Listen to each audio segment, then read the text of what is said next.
saw something in a partner of mine's phone. And originally, like, I let it slide. Like, and I don't know, a lot of people do this sometimes. I was like, you know what? Maybe it's me. Like, maybe I'm tripping. I don't want to be that girl. Like, I don't want to be like, like, who's this? Like, I don't want to be that person. So I was like, maybe I'm tripping.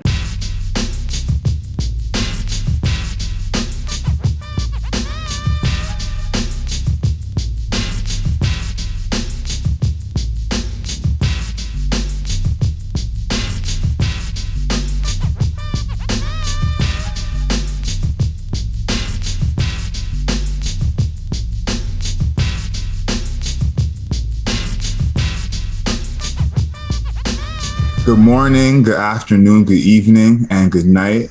Today, we are in the cut with Leila Dey.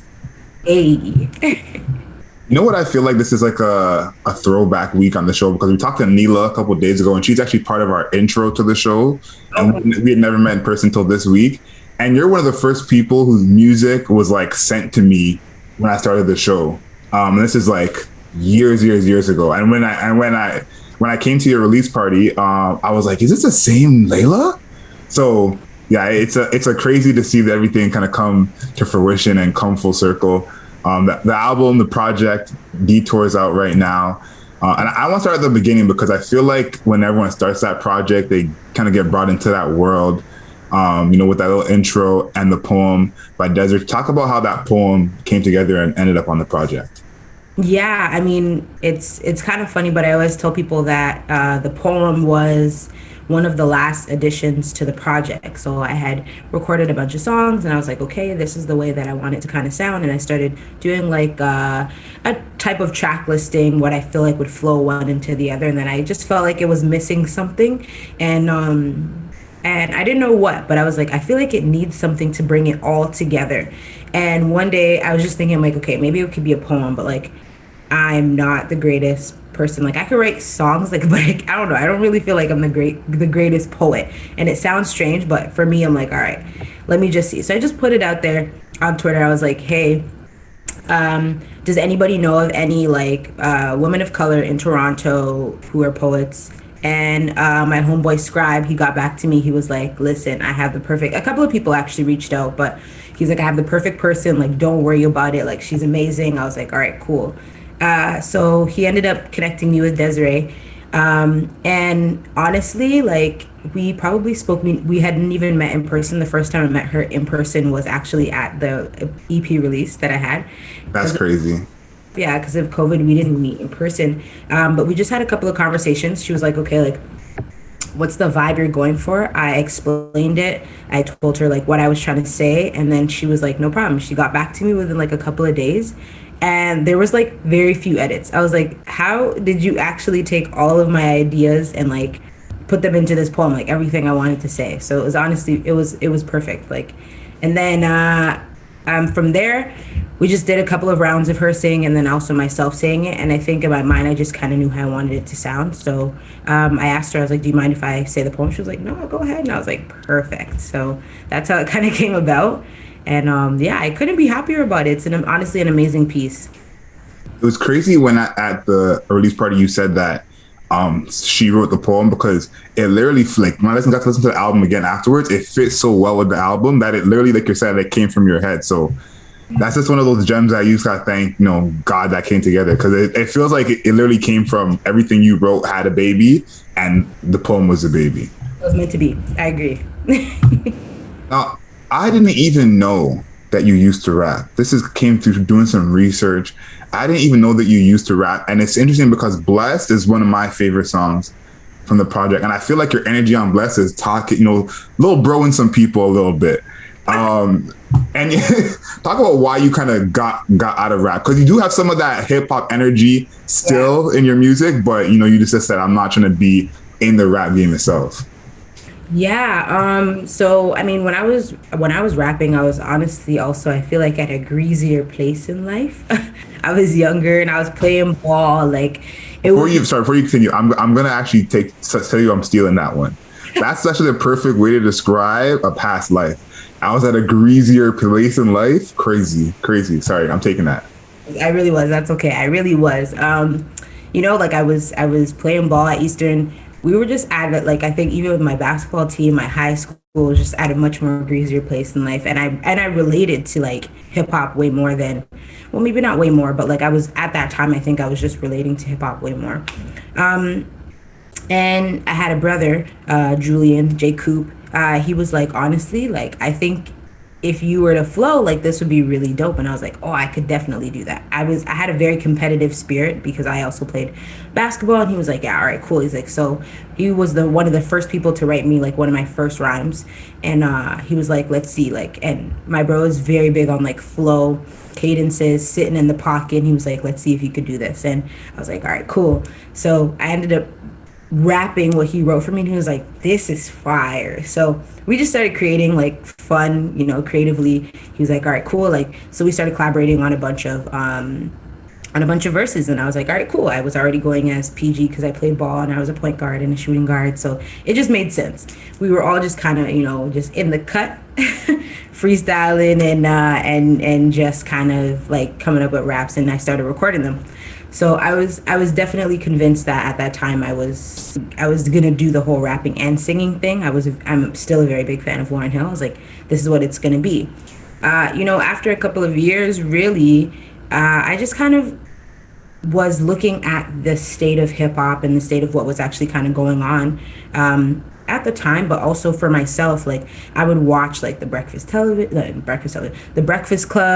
I would watch like all of these interviews with like hip hop artists, and then they'd be asking them like, like the origins of hip hop, and I was like I don't want that to be me. Like yeah, like I don't want that to be me. Like I don't want to be there like essentially kind of faking the funk. I knew that that wasn't where like my actual passion was. I really love flow, cadences, freestyling, etc. But I just knew it wasn't like where my heart was at and what I really wanted to do. I knew way more about like R&B. I knew way more about gospel. I knew way more about other things, and I was like, I'm gonna allow the people who really do this to like really do this.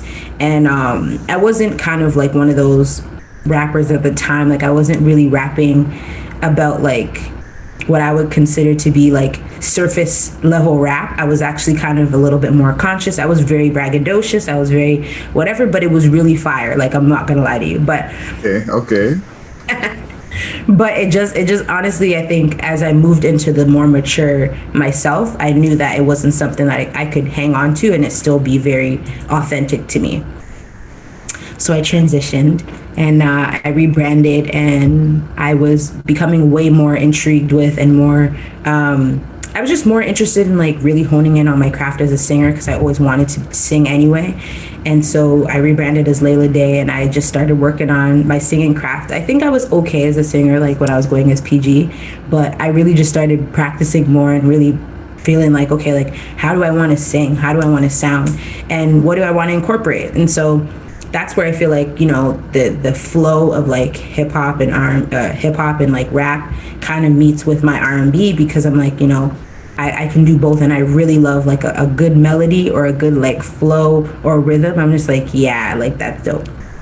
Yeah, and you have that soul, and that soul that kind of has like a birth in gospel, and I feel like mixing those two, because I'm a gospel baby myself, like, what I'm saying, Kirk, Donnie, Ty Tribbett, like that was all me growing up. Like, and my GOAT is D'Angelo. So when I saw that you were a huge Lauryn Hill fan, huge jazz fan, I thought that was pretty cool, because there's like, I don't want to say it's not here as much, but that soul is kind of missing. Like, someone I like a lot from the new group is Cleo Soul. Like, I feel like she's one of the few people that really is like Fire, so fire. Exactly. It's just different, and I'm not like, I understand what you're saying. Like I'll never knock the newer generation of like what they yeah. the table, but it is very different from, I think, maybe what you and I kind of grew up listening to and maybe connect with more. There's still some of us out there who are doing it like a Cleo Soul. I think like a Leila Dey. Ari Lennox, who kind of has that like mixture of a very like nostalgic sound, like a Jasmine. There's just some of us who kind of really enjoy that feeling and that sound that like R&B used to give us, with that like sprinkle of like gospel influence and stuff like that. So still there. We're just we're moving and shaking. But I'm really grateful to be, in great company of those people.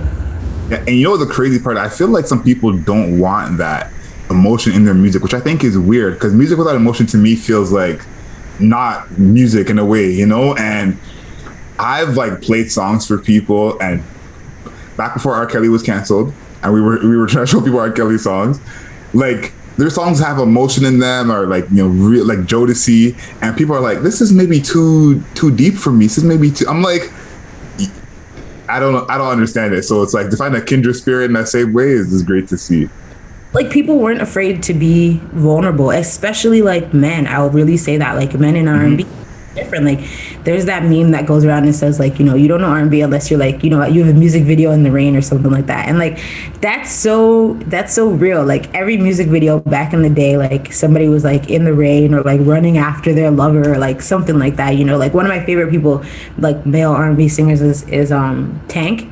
And it's just like that vulnerability that I think really grew his fan base of women to just be like, yeah, like we don't really hear this, and especially right now we don't really hear this in this day and age, or it sounds very different.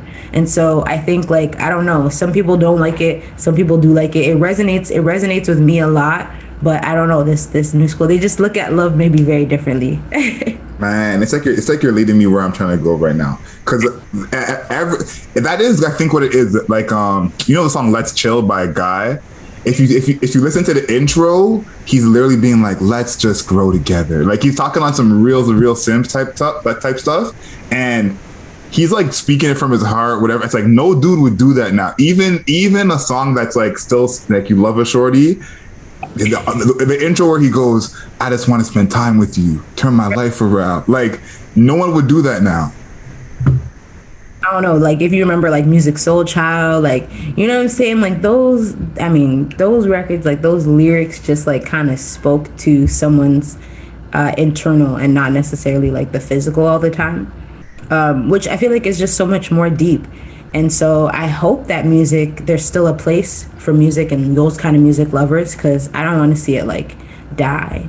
I know that everybody and like I said, like everybody doing the whole new school stuff, that's cool, but like I don't want to see that part of like R&B die, because like for me, like that's the basis of it all. Like when I'm listening to like Sade, Anita Baker, like it's not necessarily about the best vocal capabilities. It's really about like, how do I invoke this emotion that I'm feeling in someone else, or like how does this emotion resonate with somebody else, because somebody in the world is connecting to your story and what you've been through. And I just feel like that part of music, like that vulnerability that's actually really difficult to tap into, is somewhat becoming like that lost art. And I don't know if that's because of like artist development. Like I've had these conversations with a number of different people. I don't know if like because artist development back in the day like was very different from what it is now. Like I think people just expect artists to just like wake up one day, they're like, all right, cool, I'm rapping, and then they roll over and they're like this big superstar, which it can happen much easier these days, but there's something to be said about that artist development piece. Yeah, I think the lack of artist development creates a lack of intention. And the song I think of a lot is the song I think of is To Zion, because I yell that song on the top of my lungs every time I play it, and I don't have no kid, I ain't never been pregnant, none of that. You know what I'm saying? That song has nothing to do with me. Like, I never lived nothing like that. But when I hear the song, I'm just like, yes, I feel you. I feel the same way. Shout outs to Lauryn Hill. That record is crazy. Crazy. Let's talk about some of your records now. Shawty from the City, I had to play that back a couple times because like, did I hear this right? I was like, after I heard the project, I was like, okay, good track, whatever. I play it back, I'm like, wait, this is what she's saying? So we got a lyric we're gonna highlight. Right. You said, see, the first mistake you made was in your phone. Period. And the second was you thought I wouldn't notice. Tell us about that. Okay. So the first mistake you made was in your phone. So, just thinking back, like when I was writing that, I'm thinking back about a situation in a scenario where like I saw something in a partner of mine's phone. And originally, like I let it slide. Like, and I don't know, a lot of people do this sometimes. I was like, you know what? Maybe it's me. Like, maybe I'm tripping. I don't want to be that girl. Like, I don't want to be like, like, who's this? Like, I don't want to be that person. So I was like, maybe I'm tripping. And then the second time, I was like, okay, let me just double back and make sure that this isn't still a thing. Yeah, you probably thought I didn't notice the first time. I didn't notice what you were doing the first time, but I let it slide because mentally, like, I didn't trust my gut and my own intuition. And so I think that's where well, I know that's where that comes from. Is that I think that's where that comes from. But I mean, I think it's relatable because like the conversation that I have with like a lot of my homies and the shorties from the city, the gal them, they're just like, listen, I've been where you've been, where it's like, whether that's like they've got that, that burner account where you're hollering at somebody and you're like, let me just see what they're gonna say, like, or all these different things. You're like, all right, cool. The first time I'm gonna let it slide because it hasn't gone too far, But then the second time, I think you probably thought I wouldn't notice, and I'm gonna highlight that for you because if you're from the city, fly North Toronto, but like if you're from the shorties here, like we don't play around. Yeah, you had that line in the chorus too. You're like, we don't play that, and I was like, and I'll tell you what I thought of. We had the conversation too about like a lot of dudes and girls, but a lot of people think that whatever in their phone is going to stay in their phone. They're safe, whatever it is, right?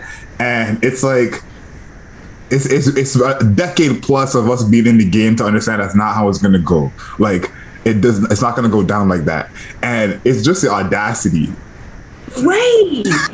Exactly, because it's like even if you delete it on your end, like there's somebody in the world that has it on their end. And there's a number of different things. Like, I mean, I've been hearing from a lot of people, there's a number of different, apps and whatever things that, people can be on and talk where like the conversation now disappears and whatever vanish mode and what crazy. I think to me, I always say like the truth will always be revealed. And in learning, like going through that and just being wild, and obviously I do not promote like, impeding on someone else's privacy, going through their stuff. But I think at the end of the day, like if it gets there and you're at that point, and I recognize that for myself, like if I'm at a point where I'm like thinking, okay, like let me just look at this phone here or whatever, like it's at a point of like, yeah, it's done. Like, you know what I'm saying? Like you don't want to be in that predicament. You don't want to be in that situation. Cause I know that like deep down inside, it's not really me. And that came from a place of like insecurity, but also just like that wonder of like, well, you're moving weird. You're moving shady. You're not communicating with me. I kind of want to know like what's up. And that was just a way of doing that. But I think in the end now, like I'm obviously more grown and more mature mentally. I'm just at a place where it's like, yeah, no, we're not about to do this. Yeah. Look, two more things about the phone games. One, when you look into the phone, now luckily, knock on wood, I have never looked into a phone, never had to, knock on wood, that's not, But when someone has to look into a phone, you're like, I wonder what's there. And then you find something, you feel validated. You're like, I should have been a detective. I should have been looking into the phone. And then the second thing is, and this is I think mostly for the dudes, when you can have your phone free and you don't have to worry, that's a different type of comfortability that I feel like people just don't haven't even had that, so they don't know that's possible. And me, I've had times where it's like, yo, you could have your own thumbprint, you could have whatever, it's straight, and having that comfortability is a different kind of blessing. You could go to the washroom and you could feel safe. Did you listen to my scenario? Yeah, I know. No, that's for real. Like, honestly, that's like that's a major key right there. Like, it's different when you're in a relationship and you're just like, I ain't got nothing to hide. Like, we're good. You know what I'm saying? And two people understand, like, there's a difference between, somebody entertaining you and you entertaining them. You feel me? Like, if you're a cool person, someone might entertain you, but it's also about like, are you entertaining them as well? And if you are, then we won't have a problem. But I mean, if you're not, then it is what it is. You know what I'm saying? Like, That probably has to be a PSA going out to someone right there. There's a difference between entertaining you and entertaining them. I'm saying. I see you, doctor. I see you. I see you. We talked about Bless a little bit earlier, and Bless, I just like your energy on that. It feels like it's a separation from the rest of the project. What you're saying is not as different, but the energy you're bringing to it is, more like I'm gonna put hands on someone. So talk about how, like, where that was made and kind of the process of the whole project. Yeah, actually, so it was more of a freestyle, but I think for my thought process when I'm going through something, I always try to remind myself like I don't want to stay stuck in that place, in that moment, in that feeling, because then I don't have the ability to like move forward and grow from that. And so, in crafting the project, and I was thinking about like where I would place Blessed. It was just a freestyle, to be honest. But then I was like, the energy, like you said, it's so different. It's like a flip. It's like a 180 where I'm like, well, you don't really notice me.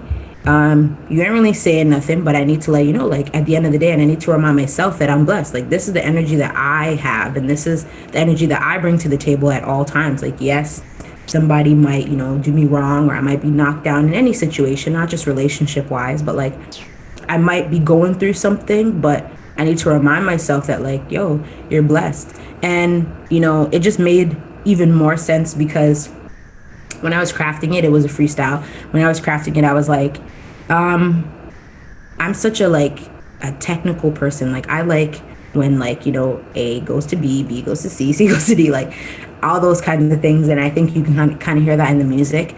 But with Blessed, it was completely like left field. Like it wasn't anything that I've actually been working on, and that kind of process, it wasn't something like the process that I'm used to doing, which is why to me I was like, I need to do this for as an artist and for my creative, to feed my that creative buzz still. Like I need to do something that's outside of the norm. And so I was like, yeah, like we're just gonna put on some auto tune. Everybody knows me if they've ever engineered me before. Like I'm not the biggest person on like that auto tuney sound, but I was like, we're just gonna put on some auto tune and we're gonna have some fun and we're just gonna let it ride. And that's that like that big energy that you're hearing because it's like it's not coming from a place of like insecurity. It's not coming from a place of like where I was before the song previously. It's just really coming from a place of like, get it together, like understand you're blessed, remind yourself, kind of like a mantra or affirmation for me, and I was like, all right, this is where we're at with it. And I sent it again to like a couple of my trusted ears when I first recorded it, and I was like, is this doing too much? Like am I dogging my pupils, am I going against the grain talking about like auto tune, and then I go and put out auto tune, they're like, no, this is fire. I was like, all right. So I left it. It was fun. And I think people need to see that kind of like more fun side of me as well. I want to like sprinkle that in there as well as I go through my artistry. I feel like you guys did a great job of where it fits on the project because, this for a lot of projects might be like a bonus track you put after the whole thing is done or whatever. But the fact that it still kind of fits in the sequencing, I thought was pretty cool. So Bless is definitely one of the highlights for me. The other two songs I want to talk about before we get into our staples here on In the Cut is Show Me, just huge tune for me, huge tune for me, and Passenger. Right. Why was Passenger the outro? So honestly, Passenger was really only the outro simply because I had released the song already, and anybody who's been following Leila Dey, like I released that song like at least a year before this, more than a year, maybe like a year and a half before the project actually really dropped.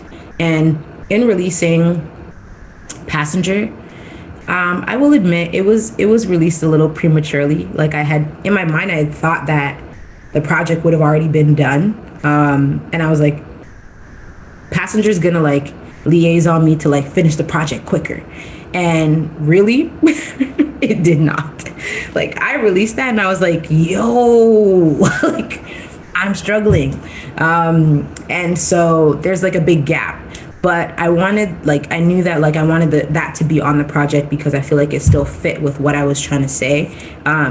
But at the end of the day, it did come out as a single, and it came out really like a while before the actual project came out. So I was like, I'm gonna put it on there, but I'm gonna put it as the last track because it's also familiar. And also, like, we think about like myself especially, but also the team, like we think about like the listening of it, and it's already a record. I didn't want to put it as like first, second, or third. Like, I don't know about you, but like when you're listening to a project, and I love to listen to projects from front to back. When I'm listening to a project, like I generally will like skip over the songs that I already heard as singles. Yeah. So I was like, yeah, we're not about to do that. Like, I need people to listen to it front to back. Like, I know you already heard this one, so you go wait till the end. Yeah. I feel that. I feel that. Let's see what's going on with your ice cream. Oh. It finally is a little thawed out, so you got some time to really get it popping. Caramel brownie, is that what you chose? Caramel Nutella brownie crunch. Yep. I actually really love ice cream. And I love ice cream with like any kind of nuts in them. So yeah, shout outs to you, and shout outs to Eva's Original. Yes, big shout out to Eva's, everyone over there. Shout out to Kristen for hooking us up with the ice cream. Yeah, I haven't even tried all these flavors that all the guests are trying. So y'all are like my review. Like, y'all say a flavor is good, then I might go see if I got any of that in my freezer and holler at it. But I'm fire. So try certified. This is good. Okay, that's what I like to hear. Now, they say the top 5 people in your life help you be yourself, help you feel like yourself. Now, your top 5 doesn't have to be 5 people exactly. It could be 2 people or it could be 10 people. But who are the people in your life who help you feel like yourself?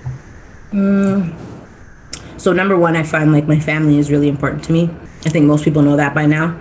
My mom being number one.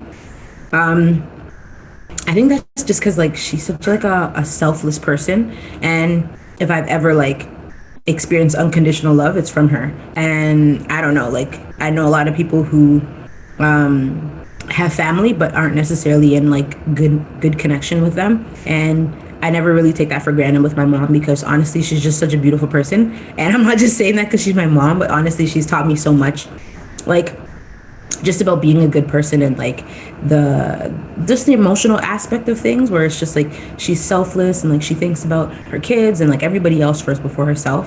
And so I feel like that makes me want to protect her even more. So I think she's number one, definitely. And my sister, she passed away, but she's like number two. I always kind of, even though she's not here physically, I always kind of like pray and just kind of, ask that like if she's there, she's like watching over me, just kind of guiding my steps as well, which I genuinely do feel like she's like a part of me still. Like her energy still lives on inside of me, and I'm kind of holding that torch for her. I would say like I don't have a lot of friends, so I have like 2 best friends who are really pivotal in my life. And I've always say this, I know it kind of sounds strange or maybe kind of trash, but like one of my best friends, Mika, she's also a part of my team. And I love that because I also work like an actual 9 to 5, and then I also do music, and I feel like I'm working 2 full-time jobs. And because of that, I feel like I don't really like nurture a lot of friendships because I'm just always so busy. And the good thing about like Mika and I is like she understands that. I understand her, she understands me, and she's a part of my team. So outside of us just like hanging out, we're also kind of working. And at times if we don't want to work, then we don't want to work. But I think simultaneously having that kind of relationship is really great. And then my other best friend, Tashina, we've just been rocking for a long time. That's my homie. She just keeps it real with me. Like she's the person who will be like, girl, you look trash. Like she's just like, I don't know, one of the realest people. She's not afraid to tell me that like this is not it, like don't do that, or like what are you doing? And so as much as that hurts me and I hate it, I will definitely go to her for like the real 101. And then I would say like I have a bunch of like people around, acquaintances, but I think very like right now I'd say Valentine as someone I think also like a part of my team, but also part of my inner circle that has just been really good support for me at this very moment. That's my core, I would say my core people, like my core circle of people. Then we get into like, people who are also helping me, but also allowing me to kind of grow and pushing me to grow, I would say. That's like my managers, Bianca and Paco. I have some mentors. Hey, gang, gang, gang. People that I look up to, people who in the city who have, consider me as a young person in the city trying to make it. And so they're mentoring me. And then, yeah, from there, it's just really, that's basically it, I think. You named your solid starters, and you had some key people off the bench. But we love to hear a good top five, man, because you need those. Especially those people who will tell you when you're looking dusty. Oh my days, you need those people. I'm telling you, because sometimes you can get a little too gassed. You're like, anything I throw on, everyone's rocking with it. I'm sad, exactly. But I don't mind. Yeah, no, and you like, I had a friend when I was getting my hair braided at first, because I usually have like a short wave cut. It's the first time having my hair long, and she was against it. She was like, "You look like you just came out of jail. You look like you on parole right now, blah blah blah." And I'm like, nah. She's like, "Adriel, don't do it. Like, this is just." I still did it, but I needed her to tell me how bad it was gonna look, not just it's about to be mad sweet, because you need to have both sides. So definitely good to hear that about top five. I'm excited to hear your answer for this question, because I feel like you're a real city person like me, and I have no idea what kind of possible animal you could want. Now, when people get $100 million, they all obviously get exotic animals. I don't know what it is. Maybe it's part of the code of $100 million, but that's just how it goes. Michael Jackson with his monkey, Mike Tyson with his tiger, Justin Bieber with his monkey. So where are you headed with it? I think honestly, I'm another monkey fan. Like, I really love monkeys. I don't really know what it is. You know what? Like, I watched Planet of the Apes like one time, and just one time. That's all it took. I don't know if it was like the score or what, but it touched me here, and I was like, "Yo, like, monkeys, apes, gorillas, everything. Like, they're kind of like people." Mm-hmm. And like, there's that like they resonate with me, I think, as people, but they're just people that are not like verbally speaking to us. And so again, it goes back to that, like, that they don't really need to be taken care of, but I feel this like extra commitment to be like, oh my gosh, like I would have a monkey, because they're like people, but they're not. They're like animals, but I don't know. I guess they're just so cute, and like they do everything we do. They just literally don't speak like the English language, and you can really like teach them to do almost anything and be completely independently living and whatnot. And I think that's just really cool. If it wasn't a monkey, because I feel like that's a really cliche answer, but if it wasn't a monkey, I would say like a dolphin or something. I would have to have like a big tank and like have like a dolphin or something like that. Yeah. That's a vibe too. Monkey's actually not as cliche as you think. Not that many people say monkey. So what do they say? People say horses. A lot of people say actually like a lot of people say actually a lot of water animals. So people has like, they want like a big aquarium in their crib or something like that. So I don't think I could. I'm not having a horse kick me down. No, absolutely not. Horses are no joke. Like I feel like if you don't know about horses already, like that's not the answer for you to choose. Like horses are no joke. I have a question though about your monkey pick. Are you gonna be one of those people who has your monkey dripped out? Is your monkey gonna be wearing Nike SBs? Like, what's the deal? Absolutely. Hype beast. Hype beast. Dripped out, like bucket hat, everything. Just walking around, strolling around. You guys are gonna respect that monkey, okay? Because he's gonna be dripped out, or she. I don't know. We'll see. Give me that 100. Stay tuned to find out. Yo, a hype beast monkey. Oh my gosh, your monkey might have more followers than you. Like, my child. That's okay. Like, you're my you. Like. Facts. This is the last one, and we ask everyone on the show to give us some advice. We do a segment called Wednesday Wisdom on the radio show, hosted by our boy Brandon Gibbs, and we ask for a motivational quote or saying that either you share with your peoples or you share yourself when you need it. So what is your piece of advice for Wednesday Wisdom?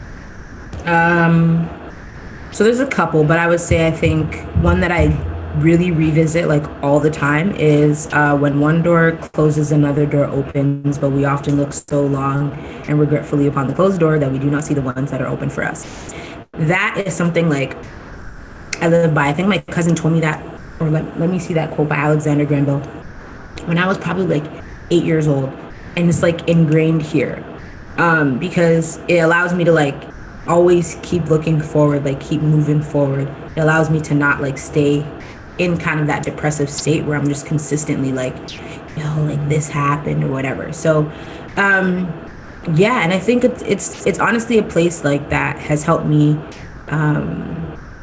be open to change and like starting something new. Again, like I'm the kind of person like I love stability.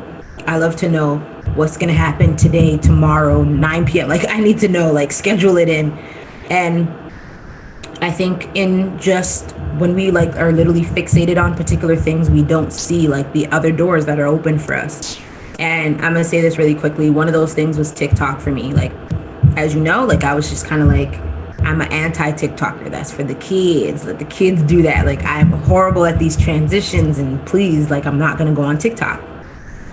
And I went on TikTok. But when I went on TikTok, I was like, I'm gonna do TikTok, but I'm just gonna like keep it to myself. Like I just want it to be like a me thing, like a Leila Dey thing. I'm just gonna go sing in my car, do whatever, and let it go. And for a long time, I was trying to grow my Instagram, especially before this project came out, and just be like, how can I like, keep up my engagement? How could I be more social media savvy? Because I'm pretty like, I'm a hermit. Like I stay at home. I'm not really into social media. Like I don't care for it that much. But I was like, okay, let me try this. How can I grow my Instagram? And I'm here fixated on how I can grow my Instagram.